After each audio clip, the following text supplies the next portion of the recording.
Nagaland, a place where swirling clouds gently kiss the mighty hills, where nature preserves in its bosom the primeval traditions of the land, where a picturesque sight awaits at every blink, where ethnic notes conflate with contemporary melodies.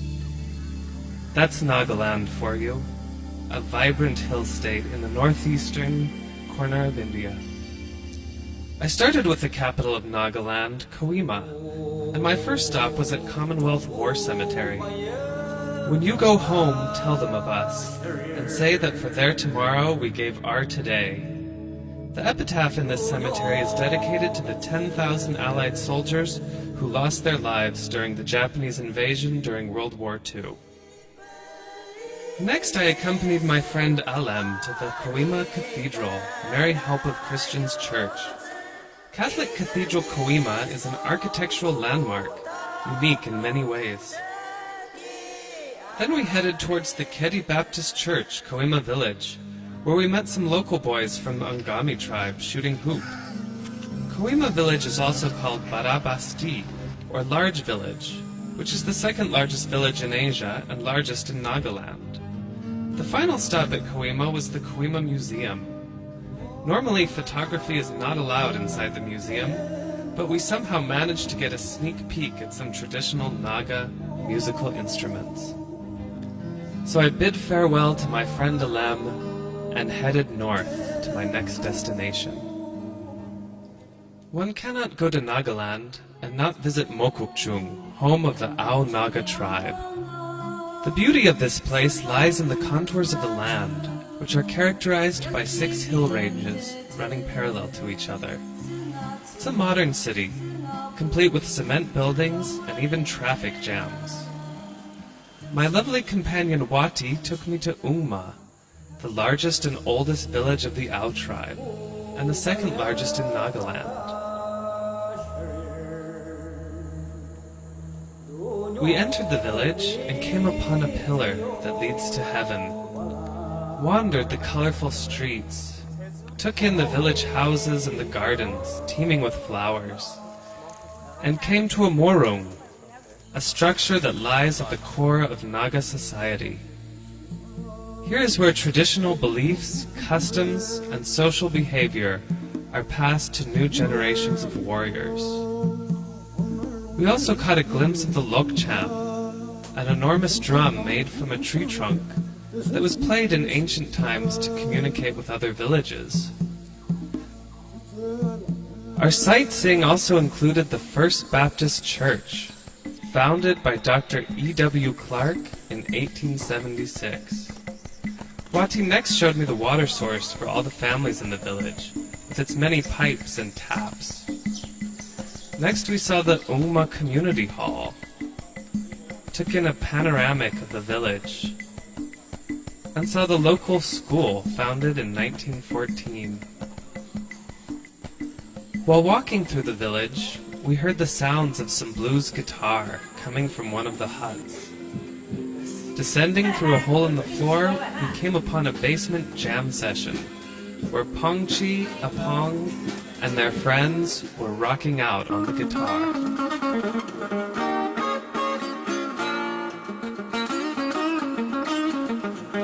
The family gave a warm welcome to their surprise visitors, and even gave me an impromptu sewing lesson.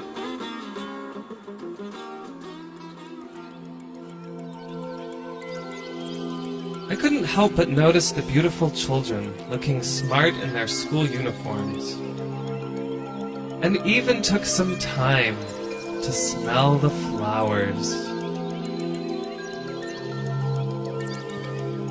We took a visit to the local cemetery and wandered through the graves, inscribed with the names of the local deceased.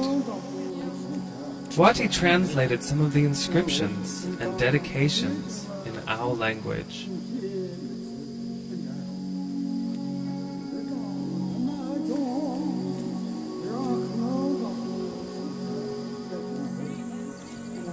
Wati next took me to the local park, where we saw fearsome, stinging caterpillars. and took a few spills on the Naga slides. The view of the forest there was overwhelming.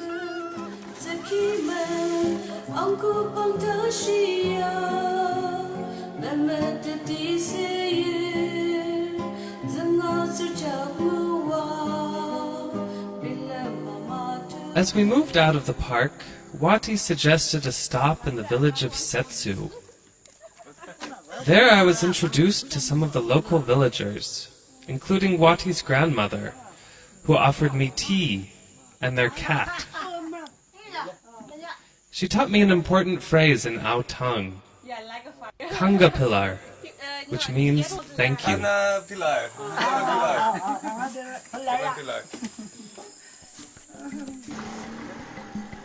Next, Wati took me to the village of Longkum to see a local scholar and scientist by the name of S. Ayim Longkumer. All of his work. Wati translated his clever jokes in the Ao tongue, and we checked out his workshop.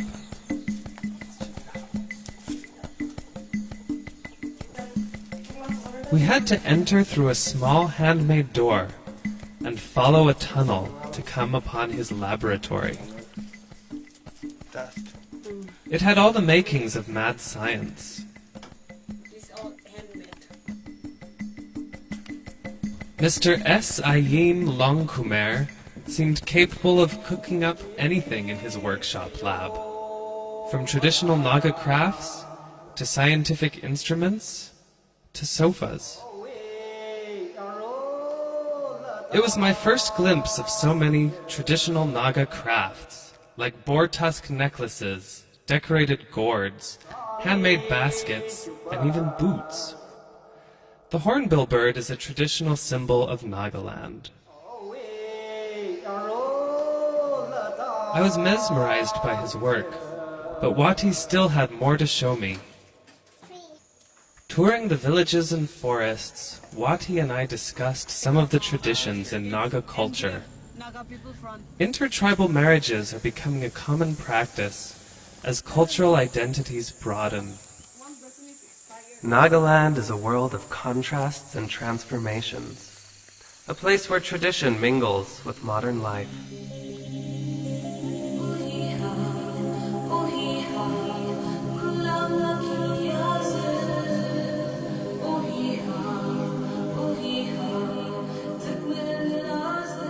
Wati then led me to a mystical Naga staircase known as Longlangba. Legend has it that the staircase was inhabited by a beautiful girl named Itiban and her less than handsome boyfriend, China. We could see their bed, their footprints, and even their butt prints. Chena and Itiban, the Romeo and Juliet of the Aos.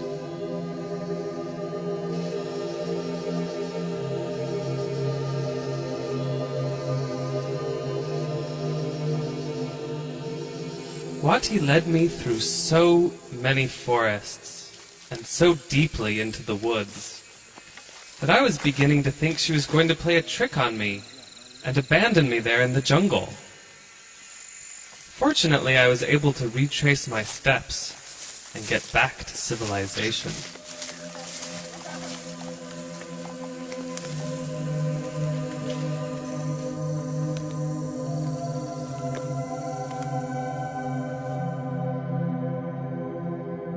In Nagaland, guests are treated with warmth and hospitality. When we saw a group of elderly men deep in conversation, we waltzed right in and joined them. In a culture in which young people still have respect for the elderly, anybody can visit anybody.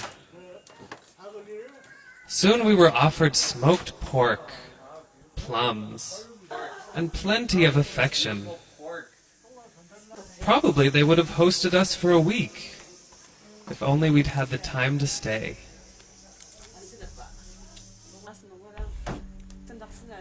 We sat entranced as a beautiful elderly couple, known only as Otsula and Opu, or Grandma and Grandpa, sang us a traditional love duet in Ao language. First, Otsula sang her part. Then Opu picked up where she left off. This back and forth is typical of Ao musical culture. I was captivated by Otsula's jewelry and Opu's handmade shawl. When we got back to Mokokchung, it was Wati's turn to hum a few more numbers in Ao tongue. Tsukumi and Akum Lidang.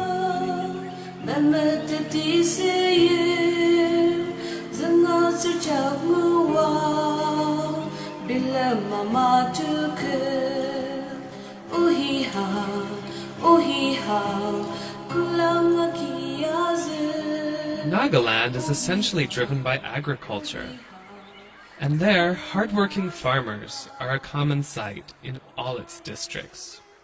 On my way to the village of Mopongchuket, I passed many hard-working village people, happily going about their daily chores. Mopongchuket is a village within Mokokchung district, and also happens to be one of the cleanest in northeast India.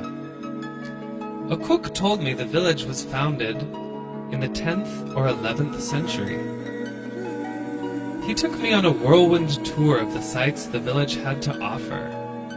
Potentially hazardous hanging bridges, the Sungkotanim Lake, and finally, on a walk through the trees to a local sculpture garden. These modern sculptures seem to reinterpret the traditional motifs of Naga art: hands, hornbill birds, and family members expressing love. Above us, the time pillar seemed to soar into infinity. The origin of the village's name, Mopongchuket, is based on a tale associated with the fan palm leaf. Together we took a stroll through Langrentinam Park with its traditional bamboo morung and shaky steps.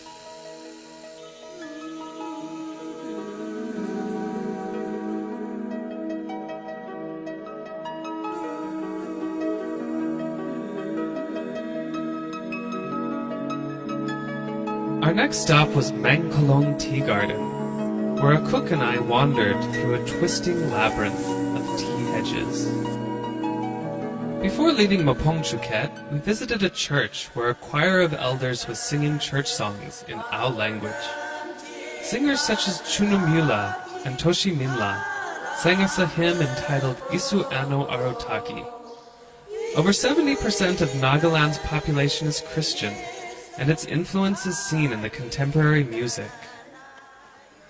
We also stopped for a delicious supper of pork, greens, and a hot chutney made out of ghost pepper, prepared by a cook's family.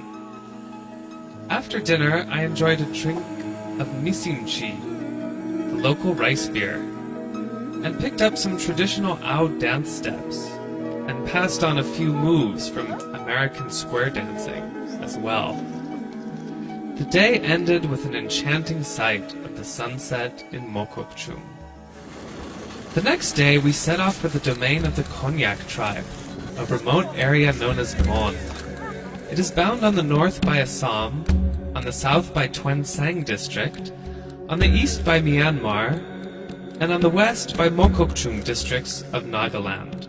Mon is a place lost in time and space, where children still travel to school on piggyback.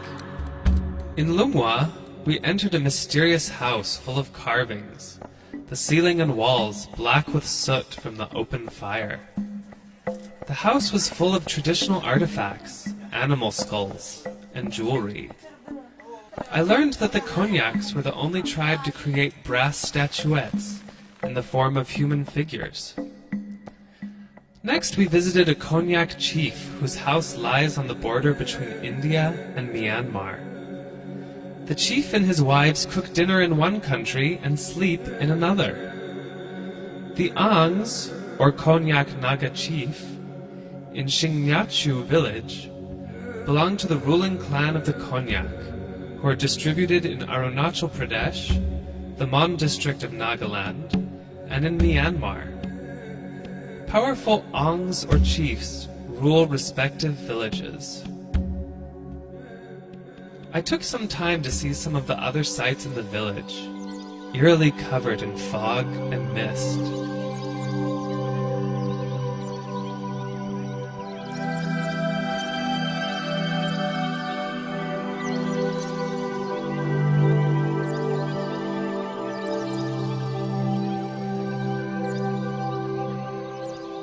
We passed several local figures, chiefs and astrologers, dressed in characteristic cognac costume. It seems everyone was working on something. On the roads, in the fields, and in the home. Even I tried to join them in their daily routine. In Shangniu, we went to the spellbinding Morung, famous for its ghostly collection of animal and human skulls, relics from the days of headhunting. All good things come to an end, and so did my trip to Nagaland. I was physically transported back to the bustling streets of the city, but my heart still lingered on in the mystic woods of Nagaland. I remembered the famous words, "The woods are lovely, dark and deep, but I have promises to keep, and miles to go before I sleep, miles to go before I sleep."